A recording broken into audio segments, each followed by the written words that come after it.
Vi saluto, cari fratelli e sorelle, e comunico a voi alcuni sentimenti in occasione della prossima festa del Natale. Viviamo un momento ricco di speranze, ma povero di notizie belle che ci confortino. Le guerre che attualmente sono in atto in Ucraina e in Palestina non ci danno certo grande conforto, e così pure anche altri fenomeni a cui assistiamo con sgomento.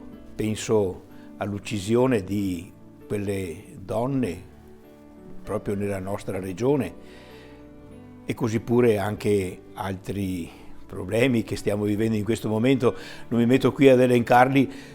E nonostante questo noi continuiamo a sperare, sia perché siamo uomini e, come si dice, la speranza è l'ultima a morire, sia perché siamo cristiani.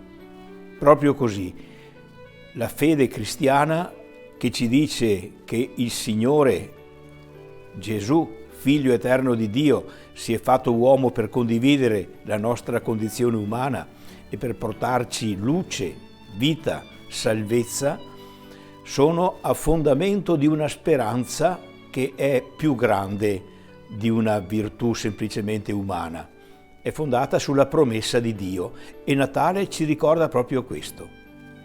Il Natale tocca il cuore di ogni uomo non solo per la tenerezza di un bambino che giace nella mangiatoia, ma proprio perché il Signore, attraverso questa nascita, ha promesso e ribadito la sua certezza, e che diventa anche la nostra certezza, che non sarà la morte, non sarà il male, non sarà la cattiveria ad avere l'ultima parola, ma sarà la vita, la luce, la bontà, la misericordia, la fraternità.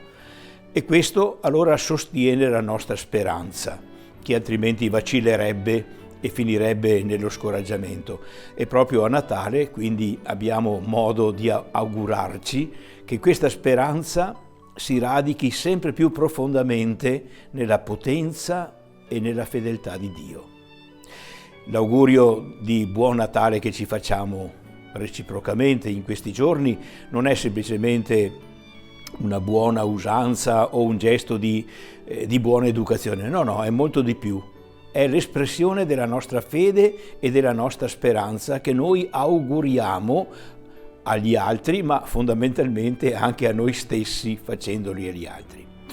Quindi, cari fratelli, auguro a voi un buon Natale in questo senso, perché davvero la nascita del Signore rinforzi, rinsaldi e sostenga sempre più questa speranza che ci viene da Dio e che dobbiamo diffondere con la nostra parola, con il nostro esempio, con la nostra vita quotidiana. Buon Natale a tutti, in modo tutto particolare a quelli che vivono situazioni di sofferenza, di malattia, di anzianità.